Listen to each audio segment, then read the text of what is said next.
Hello and welcome to our Curriculum Policy Committee meeting. It is a little late here. We're starting at 4:43. And I'm just going to introduce myself and staff and members of the committee while we have one member hopping on here. My name's Aura Russell-Better and I'm chairing the committee. I'm District 4 school board member, and we have Nylet Bilius hopping on here, and she's at-large school board member. And there she is. Hi, Nylet. Sorry for technical stuff. And we have our superintendent, Javier Bertana, is here with us, as well as Assistant Superintendent Aaron Townsend. And we have one other member of the committee, Mickey Bonda, who might be joining us, but is not here right now. And also a student, Abdullah El-Zamili, who's not here tonight, but hopefully can join us in the future. So I think we do need to do the minutes, right? We have to approve our minutes. And I don't recall, Aaron, so I'm rusty with this. Do I have to have a motion to do that, Superintendent? we also have Jody in the audience, and so Okay. we could promote her to this. Okay. So I'll introduce Jody in a second too. So attendance, was that fine like that, or am I supposed to kind of have everybody? Okay, that's good. Okay, so we've got also another student board member joining us here when she's ready to hop on. This is Jody Dio. Hi, Jody. Hi, I'm sorry, I had technical difficulties. Oh no, we all did today, so no problem. We're just getting started right now. So Jody is also joining us as a student representative from Portland Adult Ed. So thanks for being here. So I don't know if everyone got a chance to peek at the minutes, but they're in the packet. So we just need someone to make a motion to approve our minutes from the last meeting. And what was the date of the last meeting? February 22nd. Yeah. So, does anyone want to make a motion to do that? Okay, moved by Ms. Biliu. And can I second that for some matter? Okay, so I'll second that. So just if everyone can, with the show of hands, vote that you approve the minutes. Everybody's okay with that. And I should have asked, but please do, if did anyone see anything that they were had questions or concerns about the minutes? Okay. Okay, so those are approved.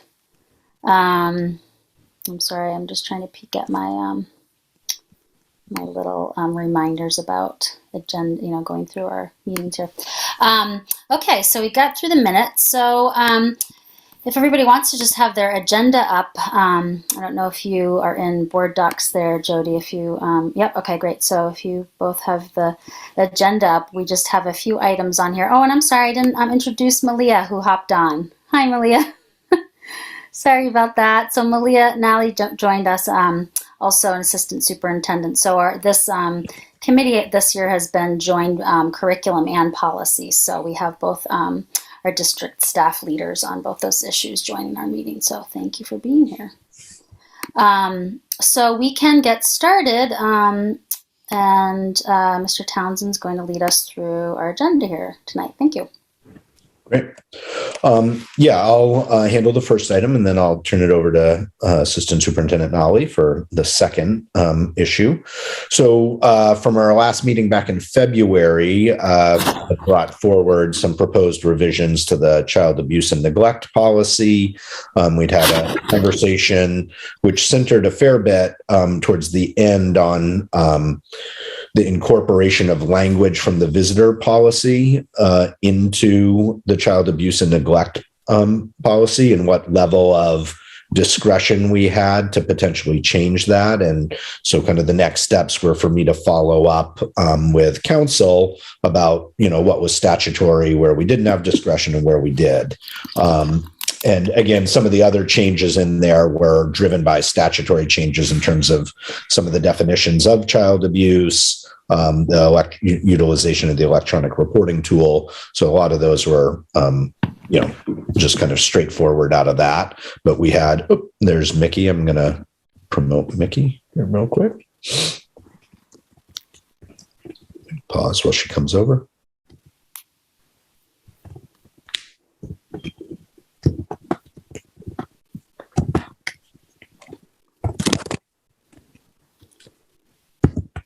I think you're muted, Miss Bondo.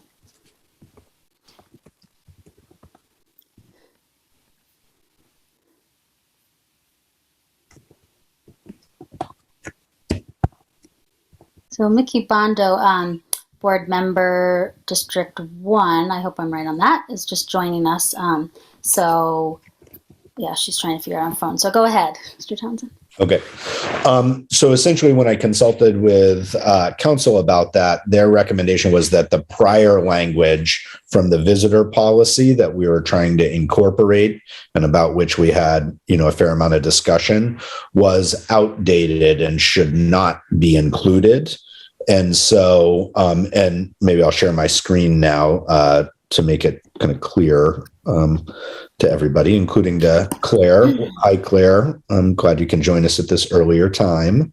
So I'm going to scroll down. We talked about, these changes that are shown in red were some of the definitional changes from statute that we reviewed at the last meeting.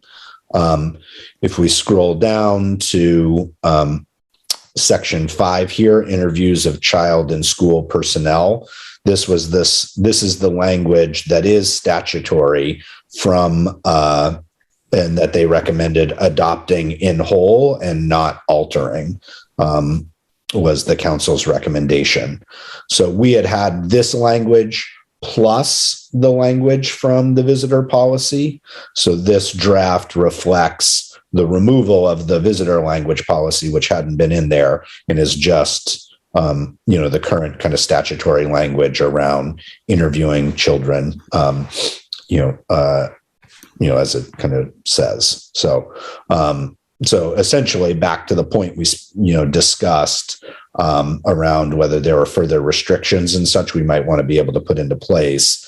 The response was we do not have statutorily much discretion to alter the language that's presented here, or at least the recommendation was not to alter the statutory language from, our district council. So that was the major follow-up around this. We can kind of go back and remind, the ask, or the question for the committee is we do want to do these updates. And so the potential for, the committee to take action to recommend moving this to the full board for, ultimate, first read, second read, and adoption of the revised language around, this revised policy. But I know it's been a couple months, so if it's helpful for me to go back and kind of review the changes, we can do that again. Erin, would you mind just summarizing what Ms. Bondo's concern, because it was a while back now. I'm just trying to remember specifically what her request, and it looks like she's back in the attendees, so I don't know if no, let me hang on when we get to the control panel. Okay. Participants, more promote the panelists. Okay.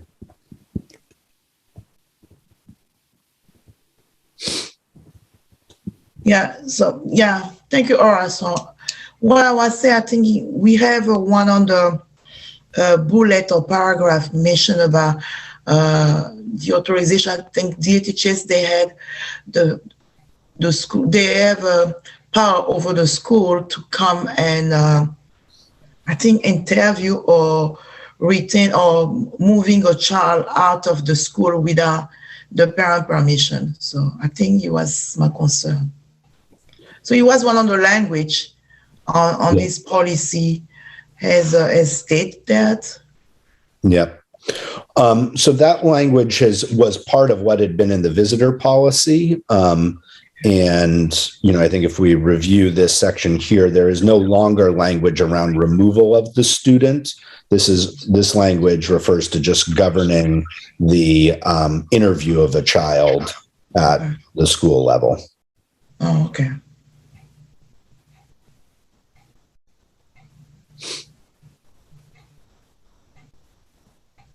So So I think my question just about that, Erin, is so there was the change that there was language about removal, and that's no longer there. Or can we just look? Right. That was what they referred to as outdated language, or part of the package that was outdated language that had previously, again, been in our visitor policy, not in the child abuse and neglect policy. So it is no longer in our visitor policy. We eliminated it from the visitor policy when we updated that as part of the law enforcement work.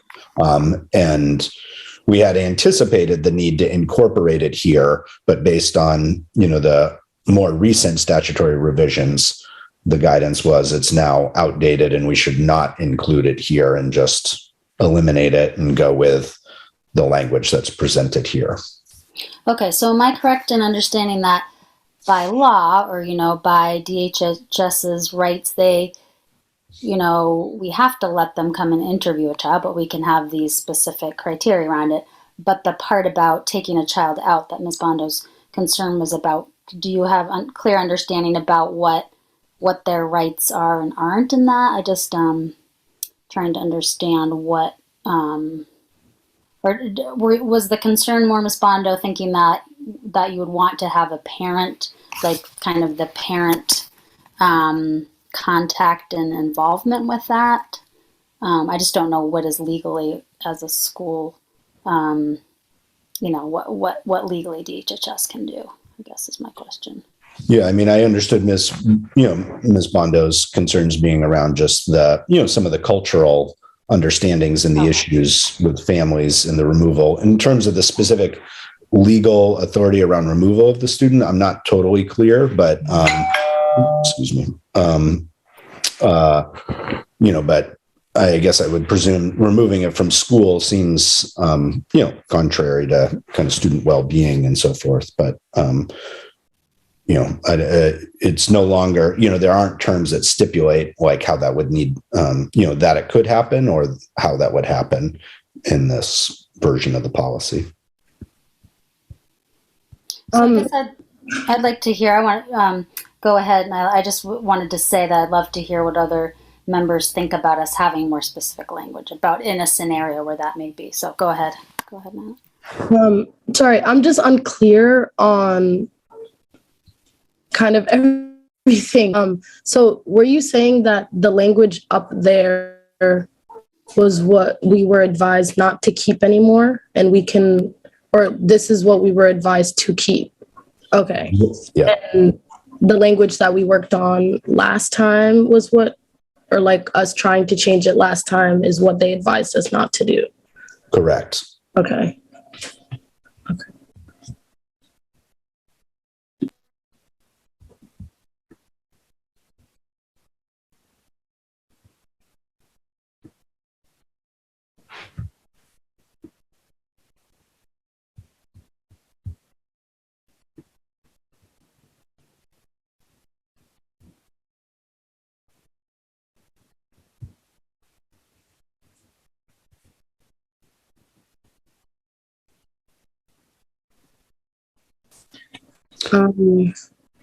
I feel like if it's a legal binding situation, like do we really have much leeway to, like, if we do want something changed, be like, no, we want to bring this to the board and we want to discuss it and see what folks think.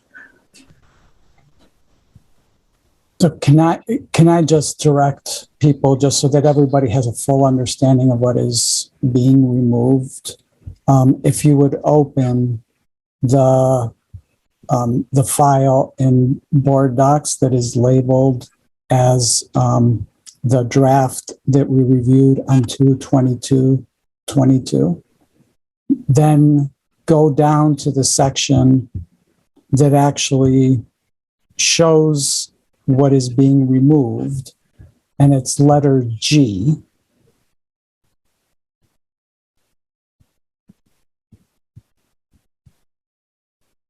Okay, so you see, prior to removing a child from the school, blah, blah, blah, that is what is being removed at the attorney's advice, and the remainder is being kept.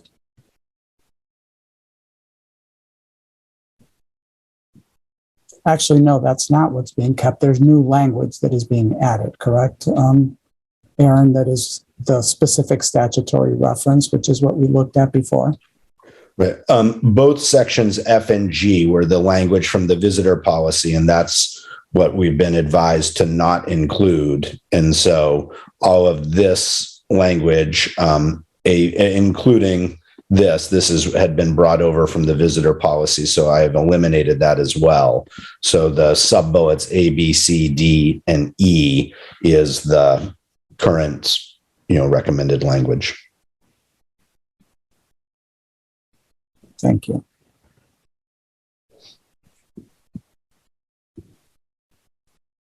In this, again, this was the draft we looked at. So we did look at this previously, but no.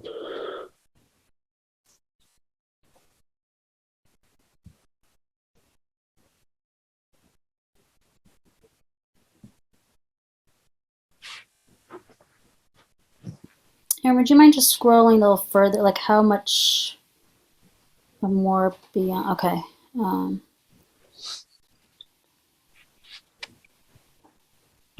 Okay, thank you. And then it's confidentiality.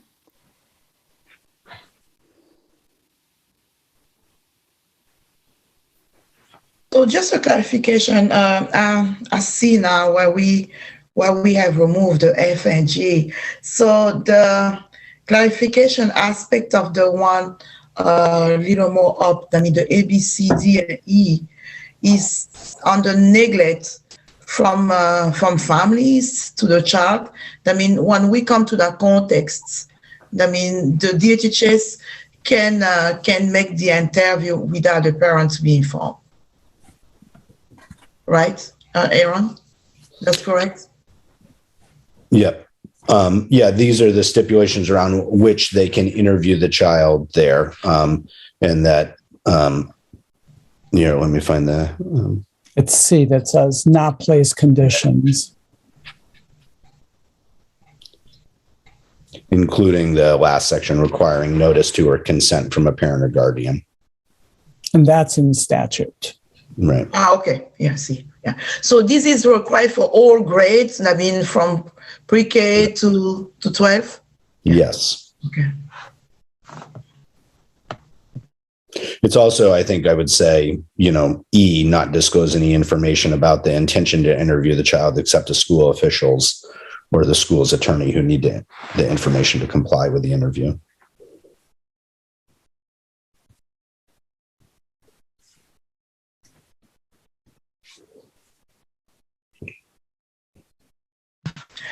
By set on myself, I feel comfortable with the language that we have in front of us right now.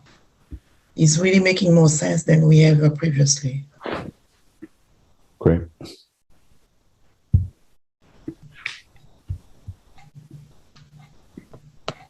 I'm just wondering about, I'm making an assumption that a student would have the right to say having an interpreter or, I know it says that about certain individuals being there or not, but I'm just trying to think out loud about, whether writing in anything more specific regarding needs for different students being in this scenario. I don't know whether that's even that's needed, but I was just thinking about whether DHHS could say that they didn't want someone else to be part of the conversation. I don't know. I guess again, I just the council's recommendation was not to alter this language.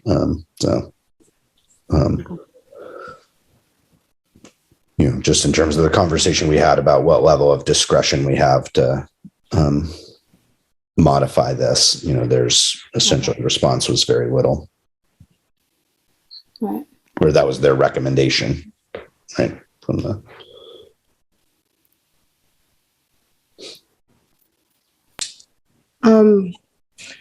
There are some things that I definitely don't feel easy about. Like, for instance, what if like a child's parents were being interviewed for immigration and there really isn't like a teacher can't really say, no, you can't come in.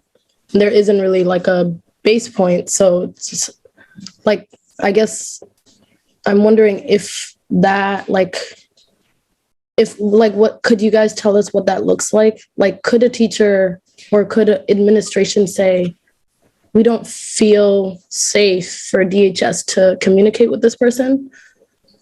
Like, is there, so this, we don't have, the administration doesn't have leeway to stop DHS from having the interview.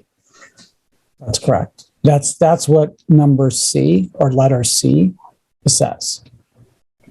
I will say that DHS does not, under normal circumstances, conduct interviews for immigration purposes. But your point isn't lost on me, but that it would not normally, and this applies specifically to DHHS. It does not apply to INS or, whatever the other agency might be. Yep.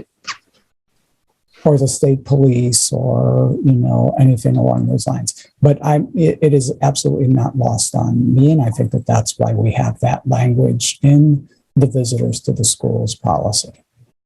But in this particular case, as we understand it, we don't have that discretion. Yeah, the opening language of the DHHS personnel shall be permitted to meet with and interview the child is kind of the overarching thing. These are just the conditions around which that can happen.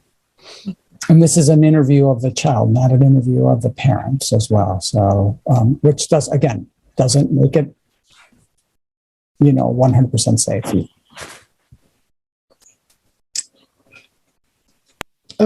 Yeah, I'm fine with it. So, Aaron, the goal of this is tonight for us to approve this to go to the board to approve. Correct. Yep. So a motion and vote. Okay. Yep. Does anybody have other questions beyond what we've just discussed to clarify? And I can review the summary here, if it's helpful before we do the formal vote. I think that would be helpful, Aaron. Yep. Let me go to the current version. I'll do it here just because we've been talking about this. So again, from the updated, statutory changes, the definitions were refined. Including adding the sex trafficking definition down at the bottom. So that was one, again, statutory language around defining child abuse. So we're incorporating that language here. There was a reference, to using the DHHS electronic reporting portal to permit the use of that as well, not to require it, but to permit it, right? That's another way that reports could be submitted. And then, clarifying this language here about the interviewing of the child. And that's the total of the information. So, and in this case, it's in board docs. I have both a draft and then a proposed kind of final revised version that incorporates all those and does not include sections F and G.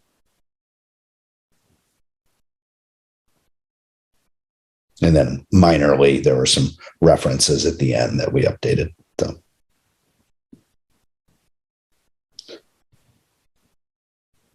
So that's it. All right. Well, I feel comfortable moving it forward. Would anybody like to make a motion to that? All right. So now let's moving. Second the motion.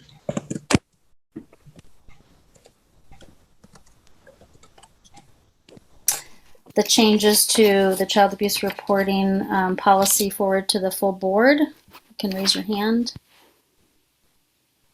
Does that work, or do we have to get votes? That's okay. Okay.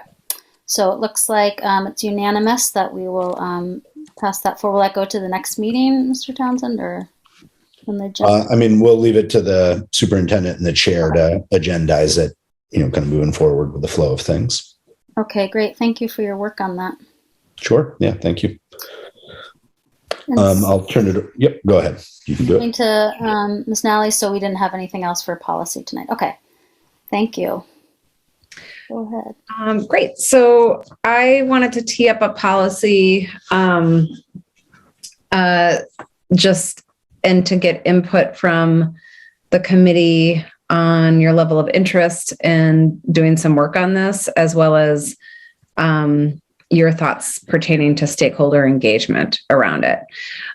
So our goal this evening is not to wordsmith, to revise, to do any of that work. It's really to decide, is this a policy that you'd like to prioritize doing some revision on? And if so, what's your perspective around how much stakeholder engagement and process we would need versus like doing it more streamlined through just the folks on this committee and a couple other people on the team. Okay. So it's actually two policies. Well, it's one policy in particular that we're interested in surfacing, but there are two that are related, and it's policy IMB and policy IMBB, both of which I think, Aaron, were linked in the agenda. Is that correct? IMBB was not, but I will place it there now. Okay, thanks, Javier. And really, IMB is the focus. So IMB is teaching about controversial, sensitive issues. And then just so you know, IMBB is accommodations and sincere beliefs from required instruction. So in terms of the teaching about controversial and sensitive issues, I was going to just share a few of the key issues that we noticed and sort of the rationale for why we're bringing this to you, and then give you a few minutes to read it yourselves. And then we can talk about what are your reactions and how much energy do you have around this, given why we're surfacing it as a possible policy we want to take up with you all. So the policy speaks to essentially, it's framed, the school committee recognizes that teaching about controversial, sensitive issues is a vital element in both the development of curriculum and in classroom teaching. And then it goes on to provide some guidance around how to think about that. And so this policy's come up as well as IMBB because teachers have asked for support in certain cases when parents have pushed back on some of the topics they're teaching. It's come up when parents have come to us or principals with concerns about what's being taught. And primarily this is happening in the context of health and social studies. And in addition to that, we're working to start rolling out our Wabanaki Studies curriculum next year, starting with a third grade unit that does speak in a developmentally appropriate way to cultural genocide. And so when we were looking at this policy, the first thing that stood out to us is in A1, it says the study should be emphasized in the high school when most students are mature enough to study the significant controversial issues facing our society. So our work across our curriculum is talking about topics that some may perceive as controversial or sensitive starting at the elementary level. And so right away, this idea that we can only teach controversial topics at high school seems inconsistent with the scope and sequence that we're building. Primarily, I mean, it's coming up, like I said, in Wabanaki Studies and beginning to emerge with local Black history and in our health curriculum, but it's beyond that as well. And then the second issue that came up for us is the stipulation that it should allow for multiple perspectives. And so I think that's an interesting nuance because I think that's true. We want that to be true. And at the same time, we have explicit guidance that there are times where it's not appropriate to represent all the different vantage points. So we've had examples of teachers, for example, saying, you have to be in the role of the slave owner and arguing for why slavery is good. You know, we don't want to have those kinds of things happening in our classrooms and have that interpretation of all perspectives are valid and fine, because that is inconsistent with our commitment to having a safe space for all students. And we know that that causes harm. So that concept of multiple perspectives we thought could use some wordsmithing and some greater nuance in this particular policy.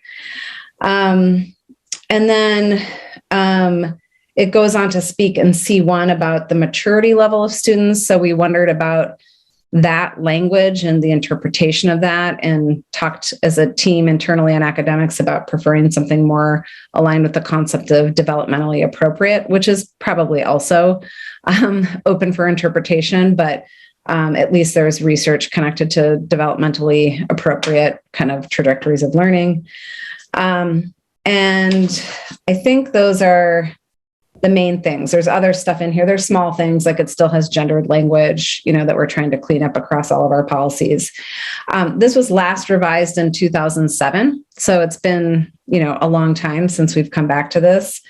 And so, yeah, I think in summary, the big goal, we want teachers to feel clear and assured that it is their role to talk about issues in the curriculum that are coming up, and that they can do that in developmentally appropriate ways across the K through 12 continuum. And the other thing is, as you look in the language, there's a tension between this idea of an individual right to engage in free thought and a commitment to having a safe community. And I think some of the language in here creates some tension around that we think is maybe worth a little closer look. So that's why I'm bringing it forward for your consideration to look at and revise it. So I thought I would give us like 5 minutes. It's not super long, but unless you've all read it, because I know it was indicated in the agenda, but just to read it. And then I wanted first input on, does it feel like a policy you'd be interested in working on with us? And then if so, we'll talk process. But do folks want like 2 to 5 minutes just to read or reread the policy? Would that be helpful? Yeah, can I just clarify, what were you going to add, Javier? There was the one. I added IMBB, which is a second policy that's related to this, and that is the No, I see. Okay. Okay. Right. Yeah, and I would say let's hold off on that. Don't read that yet, because really IMB is our focus.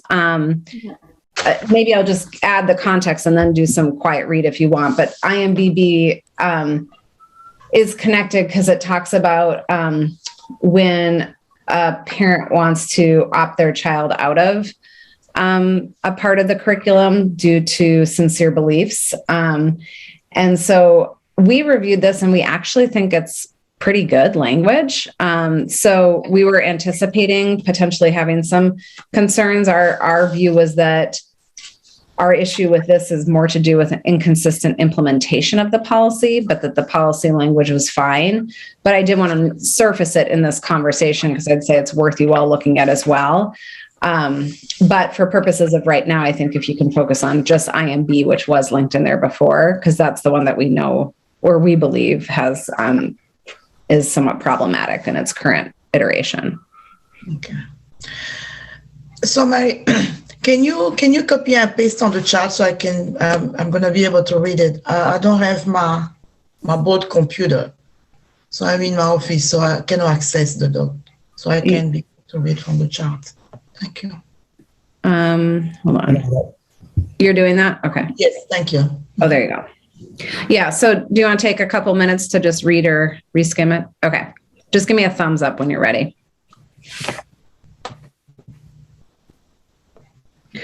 Okay. So I guess my first question before we talk processes, given what I shared and your read of this policy, do you agree this is something we should prioritize taking up and trying to do some work on?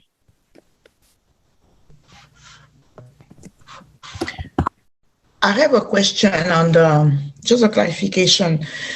On those paragraph, I think the one you really want us to emphasize on that's why I'm not really clear, because this is the aspect on the A, the school responsibilities. I mean, if we want to bring it down to the elementary to high school, or we just feel like, okay, it's fine to keep it in the high school level. So that's the piece, or just revise most of the bullets, the paragraphs. I think from our perspective, and again, we wanted to have it be open to acknowledging you all, and or if we had any other stakeholder engagement, people might have other feedback. But I think our specific recommendations, and just to be clear, this was myself in a the curriculum team. So this included Jesse Robinson, our director of curriculum and instruction, Fiona, who's our Wabanaki Studies coordinator and social studies teacher leader. Barrett joined us. So there's a group of us. The first thing we talked about is in the opening paragraph, we thought it could be helpful to add a little bit of additional framing language, such as what is controversial is not universally agreed upon. And so just acknowledging some of that. So some people would say it's controversial to talk about gender as fluid, and other people would say that's a fact of life. That's not a controversial topic. So acknowledging that it's not universally true for all people that any given topic is, or some people might say talking about race is controversial, and other people would say, if race is not controversial, it's a thing. So that was one piece, is a little bit of additional framing. And then in A1, we wanted to adjust that so it doesn't speak to how you should only talk about controversial topics in high school, because we believe there's developmentally appropriate ways to talk about topics that some may perceive as controversial throughout a student's educational career. And so we didn't want this policy to be literally in contradiction with what our curriculum will have. And then the third major issue was a couple places it speaks to multiple perspectives and ranges of interpretation. And so we think we should work with some of that language to make sure that we're balancing that with not harming the community by letting any perspective be argued and represented if it's harmful to students in the community. So I don't know what the language is yet, Mickey, but I think we feel there's something there that should be revised and worked on and wordsmithed. And on my view, listening to you, I feel like, okay, that's a process to go over, because it just depends how people define controversial, issues versus to the facts. Then, that's exactly should be taught. So, but the thing is that I want to see the language that you are proposing versus to what we have. And then also the process of bringing more a collective approach with stakeholders, So I want to see the process, and then the language then you feel with the team then is mostly appropriate, so we can balance what we have already here and what you're proposing. So I can be able to bring more ideas, suggestion on that. This is my opinion. And that's helpful. That's kind of the question I had about process. We would love to do that. I just tonight wanted to just not as a deep discussion, but just check on, one, we could do that initial revision. And then two, when we say other stakeholders. So for example, when we did the equity policy, we had a lot, Mickey, when we co-led that, we had a long, lengthy process with a ton of stakeholder engagement before we got to the place of writing language. I don't think we need that here. But I also think we might want some stakeholder engagement. So I was just trying to gauge that input from you all around that part of the process, and who in the stakeholder groups, might you want to include and engage. Yeah. I don't know if Aura, you're facilitating. Yeah, I was going to go, but you have your hand up, Jody. I'll speak after you. Go ahead, Jody. I'm not sure what a stakeholder is. But I thought that I would like to know what you mean about limiting other people's opinion, or I'm not sure exactly how you said it. I obviously could understand, the slave owner and not wanting to do that, but part of it says that the right to form and express opinions on controversial issues without jeopardizing relations with the teachers. I mean, that would hopefully include all sides. So I don't know exactly what you meant by specifics. First, just to clarify stakeholders, what I mean by that is, what other people in our community do we want to get feedback from, and how much feedback do we think we want to have in a process of revising this policy? So the stakeholders or the people we got feedback from in the equity policy. We had student groups, we had parent groups, we had teacher groups, we had surveys plus focus groups. So those were all the various stakeholders. We had a lot of stakeholders. So a lot of parents, a lot of students, a lot of teachers, a lot of administrator input.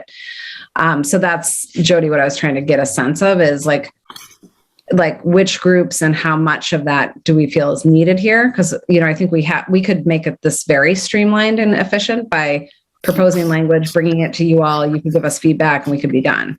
Or we could have, a bunch more input sessions. So that's what I was speaking to and wanting to get your take on that. And then just to quickly clarify your second question, I think you're getting into the substance, and I'm not trying to get into any of the substantive conversation right now. What I meant to say is just that language in A2 that says the study should be objective and scholarly in an environment that allows for multiple perspectives. That's come up from people, and they've wondered, do we need to clarify that further? Because it's open, and it could mean that somebody would say to the slave owner example, that's justifiable by this policy. So I'm just saying that could be something we may or may not decide to edit in this process, but that has come up as a place people have some concerns and have wondered if we could have more language that clarifies that better. So that's not for getting into deeply now, but that was what I was trying to explain. Does that make sense, Jody? Okay, great. So I'm going to share, and then Nyla, I see you want to speak too, so I'll be brief. But I just wanted to share that my take is definitely that I do see a real need for updating. I mean, even just the 15 years of, you think about how much has changed about how we are, addressing, even just the development of this new curriculum over, a number of recent years. So I just think for a lot of reasons of just how we're communicating 15 years later and the language we use has changed. So I would say, and I think what jumped out to me, Malia, were a lot of the things you mentioned, like the multiple perspectives in a few places jumped out, and it did feel like that needed some more drilling down what that means and how does that play out. So I think the fact that that's come up from staff makes sense that needs to be addressed. And I think the age piece, I really think some delving into that, whether it is saying developmentally appropriate or some other language about how we do expect that young children are going to, we want them in our district, right, to be grappling with critical information that, at their age level they can engage with. So those were the pieces that came out. And then I just wanted to share about the engagement piece, because I don't see that I wouldn't recommend a huge stakeholder engagement, but I wonder just about family partnership. And then remind me what the student committee is, Malia. I can remember the name. Yeah, we have a student advisory committee. Yeah, so I wonder just about maybe a consult with both of those, but not having to be a really rigorous process. But because I think you're right, staff could develop something and bring it back to us. But I would love to have maybe in those settings a family and student response to it. But that feels to me like that would be sufficient. So that's where I'm coming from. But I definitely feel you bring what you. Does sound important to me for us to engage on. So that's where I'm at. Go ahead, Nyla. Thank you, Aura. Thank you so much, Malia. This is really helpful.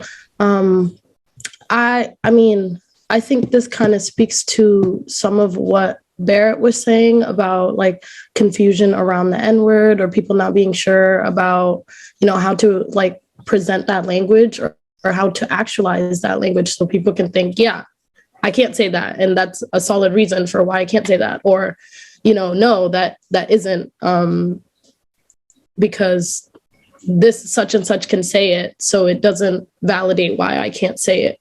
So I understand that, just trying to define that and trying to define where the disconnect is.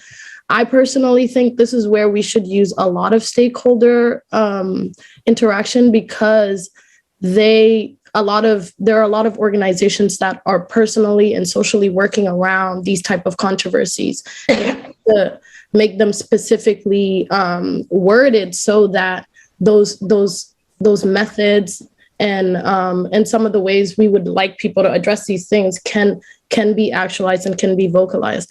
I have like a lot of issues with the wordings. Like there's a lot of implications of how teachers need to act without really specifying how they're going to do that. Like it says, he or she does not employ the techniques of demigod or the propagandists for attention or control or simply for color. But then, like you said, with the other thing that says, but like anybody can vocalize their controversy or have freedom to express, like that doesn't make sense. If the I mean, I'm sure I don't need to explain. I'm sure you can understand like those clash.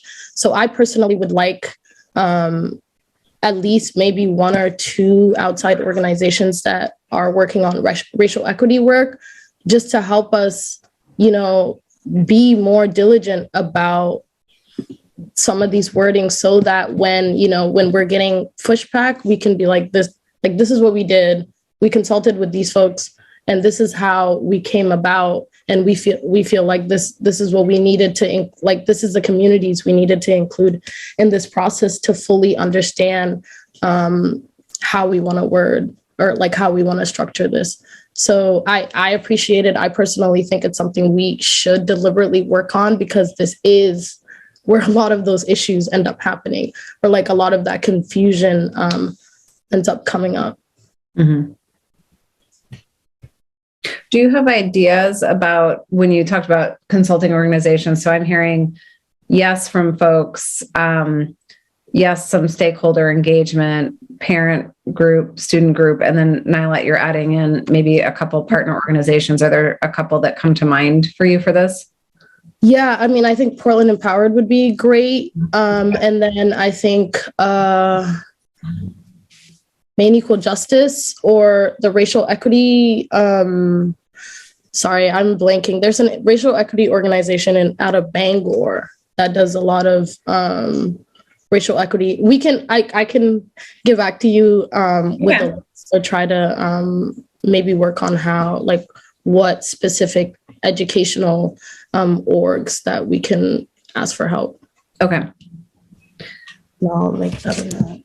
I just want to say I appreciate that, what you share, Nyla, because I was thinking about some of the language, like just even saying controversial and sensitive. That just, to me, doesn't sit right. So I do think getting some consultation about specific language makes a lot of sense. And I do think that the parent and student feedback is a different kind of feedback we'd be getting, but that, it sounds like what you're recommending is really more who are the people that are working on, specifically how we're trying to get really clear and specific about language and how we talk about things that are difficult. But like, are there different, like, even words we can use to, because it's just like controversial sense. I don't know, just something about some of how that's worded doesn't feel like it's really getting to what we want to say. So yeah. I mean, I was also mostly thinking about what Malia said in terms of the interpretation. Like, if anybody's interpretation can be correct, then whose is correct, right? Like, if everybody's interpretation is factual and valid, what is the right way we need to go? And I think that's where we have to consult racial equity organizations, because then we can't just base it on socially we all think this way, or socially this is how we should view this. We have to think, who are the most marginalized people that are going to be harmed by this, and how do they feel about this type of language? Because I mean, that's what we're talking about, right? This language could harm Black children, like children of color, Native children. How do we address it so that they are valid or like their experiences are validated, and we're not completely like, because I mean, if we're not teaching kids some of this stuff until high school, then, there are Black kids that are experiencing racism in elementary school, and that's not being expressed to where they can understand the environment to which they're in. So it's like, how do you do it in a way that, yeah, it's not helpful, but those kids still need that information. So I think that's where we can be more clear on like what is appropriate, right? Like, how do we appropriately teach developing kids these contexts? And I think this is where we can utilize those organizations that do that work on a daily basis, if that makes sense. Yeah. Just a little bit adding what Nalat. I'm totally agree with the concepts about adding some consultant on the racial equity. But the thing that I just want us to be aware and conscious, and I'm paying that we have to balance the conversation here about controversial, sensitive area. So I don't want us just to be focused about what's going to happen to these disadvantaged students, but we need to see also the mainstream students. I mean, when we talk about controversial issues in elementary school, those kids are so young, and most of them, they're so ignorant, and they have really not understanding the best approach to go with more critical mindset. So, I mean, are we doing those balance approaching? So, I mean, we really need to balance. If we're taking the racial equity approach, we really need to have the voice of the mainstream as well as to balance the right narrative languages in that policy, because we just don't serve one target of student, even though they are discriminated and marginalized, but we have also the mainstream student that we don't need to forget. So that means the balance of both consultants should be, equal, and getting sometimes really the difficult dialogue and conversation about what really the meaning of that controversial can impact also the mainstream student, and also make sure that it's really impacting also or student or disadvantaged student or student of color. Because what's happening right nationwide about the CIT for years now is coming up on surface. I think is the right time to really bring that conversation in front and using more stakeholders on the different aspects really to have that conversation. What are we doing around those languages? I don't know. I kind of personally feel like that's a bit problematic, because we're not like being specific to specific people. We're ensuring that the most marginalized issue is being seen and being expressed, and we can appropriately express that to the kids that don't see it. Like, that's what I'm trying to say, is that like we can't just say we can't teach white kids about racism because they're going to be mad or they're going to be angry or they're too young. It's how do we appropriately ensure that they can digest that information so that they're aware, like, so that they do get that education, so that we are not leaving them behind into their ignorance. Just like you're saying, like, if we're not teaching these people this information, then they are going to be ignorant and they're not going to understand or know the premise to what this social issue is. And so we need to be able to teach them that, so that they're aware of their environment, so that they're aware of the society that they exist in. But in, like you said, in a way that is digestible, in a way that is appropriate, or not appropriate even, like, I think that word is problematic too, but in a way that is digestible, so that as a 7-year-old, you can understand. Like, that's what we're trying to say. As a 7-year-old, you can understand what's being taught to you. Not that you can like and happy about what's being taught, but that you can understand, digest it, and it won't harm you in the present. But I think it is important for them to understand that, like, there are people that are getting treated bad, or like there are marginalized situations and social situations happening. I don't think that's prioritizing marginalized kids. I think, like, that's the issue, is that we're always not prioritizing, but we're always kind of leaving that narrative out, because we don't want to upset the mainstream, because we don't want to upset, the larger society. But if you're always thinking about, like, how do we balance controversy? Controversy is harm. You can't balance people like literally being treated bad. So it's about how do you make it digestible so people can appropriately take in that information and see what is happening. Yeah, I really understand why you're going to that area, and with all the respect. But the thing is, we are in the education setting.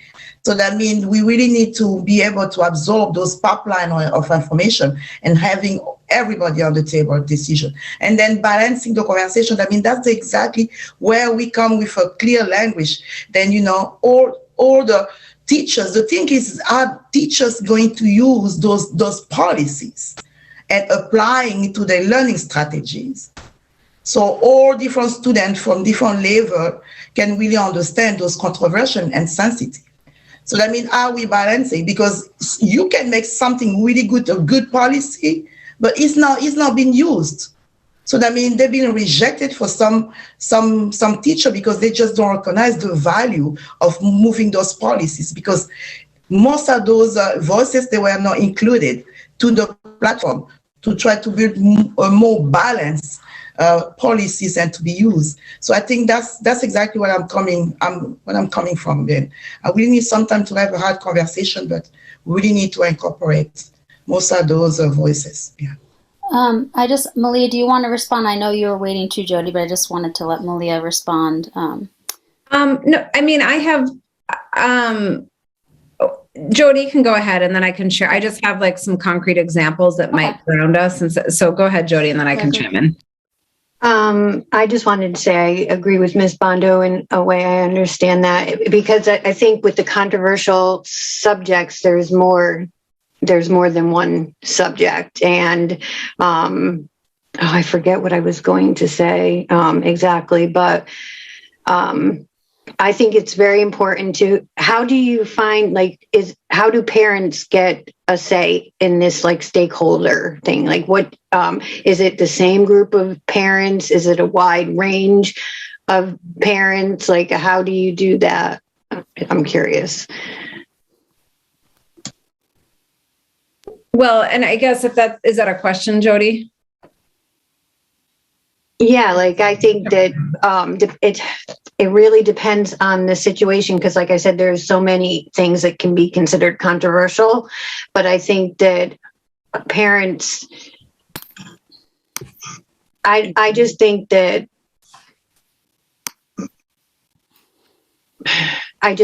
parents, if it's the same old group of parents and you don't, branch out to a lot of different parents, then things can kind of, get pigeonholed.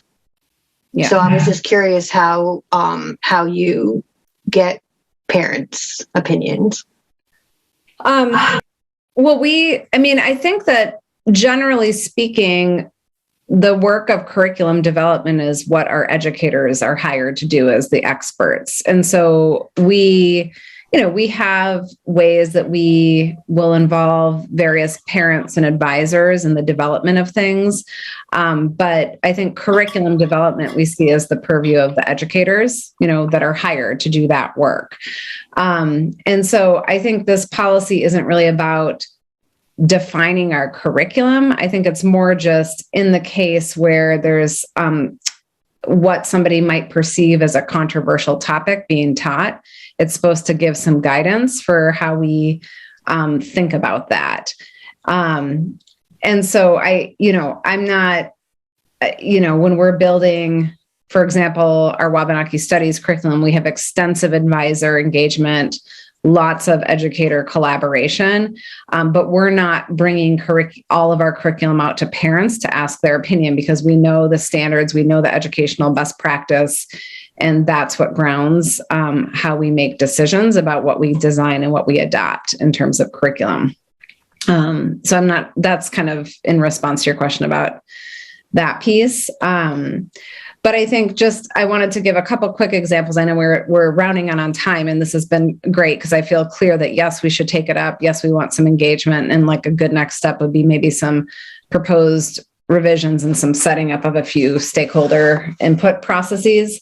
But I think that the two examples I just wanted to give to ground us are, one, so in our third grade Wabanaki Studies unit, the students will learn a little bit about genocide. And a key term that we talk about that's not reflected in this is developmentally appropriate. And so the way we talk about that with third graders is very different than how we might talk about it with a 12th grader or an adult.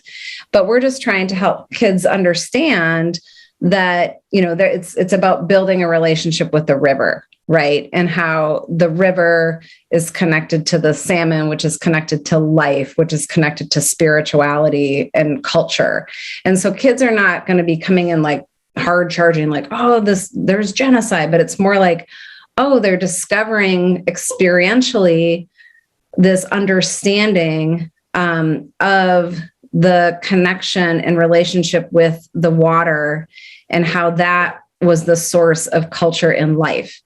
And when that was, when all the things happened and the dams and everything else, the pollution, how that's not just a thing, that's taking away life and that's taking away culture. So those are just helping kids understand, again, in a developmentally appropriate way. Oh, so that then later on, it's not like this big, it's just learning facts about history. It's not like this big thing that's you should be taking personally. It's just like, oh, I didn't understand that that's what factually happened in our history and like the impact that had on people. Another example, and I think about this frankly as a parent. So my son is a middle schooler in our district, and he's learned about gender identity and fluidity. His nanny transitioned from male to female when he was little. And like, he knows all of his friends' pronouns, and he's fine. It's non-factor, like my husband's like still getting used to it. And, it's just that it's not a big, scary topic that we have to wait. In fact, we waited as long as we waited for my husband. Now it's a whole thing. And he's just like, oh yeah, Sadie used to be Silas and this is what it is. And, so-and-so goes by they, them. Great. So that's another one that comes up a lot is, in the context of gender and several different health topics, like whether or not people think schools should teach it, and if so, when it's appropriate. So I just wanted to give those couple concrete examples that are live and connected into our curriculum. And again, I wanted to mention, this is why it's important to be aware of the second policy, IMBB, which is the accommodations and sincere beliefs from required instruction, because there is this accommodation if there's a family that has a strong feeling that their child should be pulled out of the curriculum, though I think it gives the school a lot of leeway to sort of make a decision about if it's part of the core curriculum. So anyway, I just wanted to share those examples, but I don't know if Javier, you wanted to chime in on any of that, or I know we need to transition here soon. Just not a whole ton. I think specifically to Jody's question, this is not about the curriculum, as Malia said, but about the actual policy.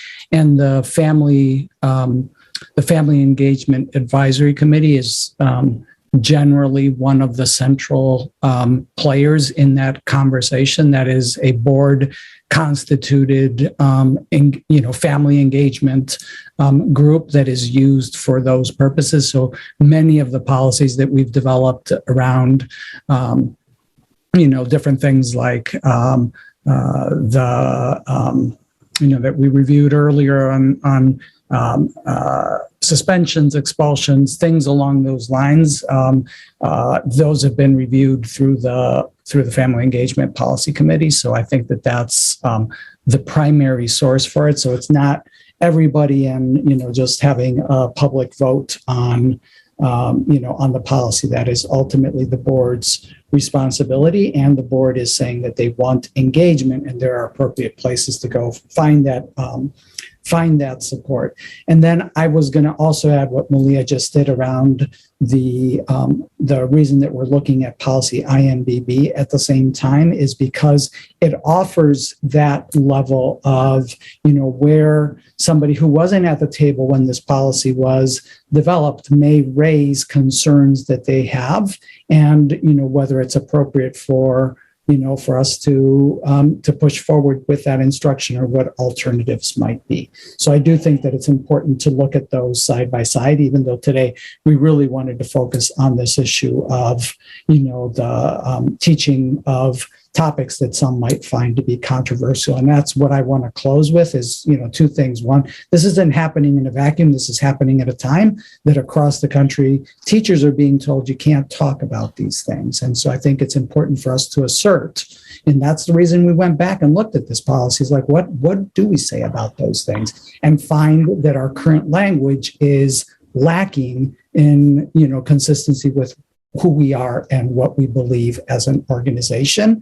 And so I think that that's, one. And then I think the other piece is that this actually was brought to our attention by our teachers who are worried about what happens when somebody comes to them and says, like, why are you teaching about pronouns, in your middle school class? And so I think that, it is important to contextualize this in the moment that we live in and why why we think this is an important conversation. But I just want to say I appreciate Malia for bringing it forward and the thoughtfulness that came with that. But also I appreciate the conversation today. And obviously, I think you can see from this discussion that this is not an issue that we're just going to have a clear path to, but one that's going to require, significant conversation. But it's the kind of work that we've been doing for years now and that we need to continue to do. So thank you. Thanks, Javier. I just wanted to make one other comment, Malia, just about kind of some of the conversations been going on. I just had a thought about, I know some policies we've had, I don't remember what they're called, not a value statement, but some kind of a statement, right? That just kind of is like what do we usually call this? Anybody? Yeah, it's normally a preamble of some kind, but we also use other, I know exactly what you're talking about. Okay, so I just thought about that in this kind of trying to figure out, as I was sitting listening to other people's comments, I just thought like kind of for us to unpack that controversial. And, in that statement, could we say something about our values in our district or the Portland Promise that, we are making, I don't know if we lay out specifically A, B, and C, but saying something like, these are not topics that, we're saying that these are not controversial. These are topics that we teach about and learn about in our, so I don't know how specific, but it just made me think about how to have some kind of context language about how we're looking at this issue.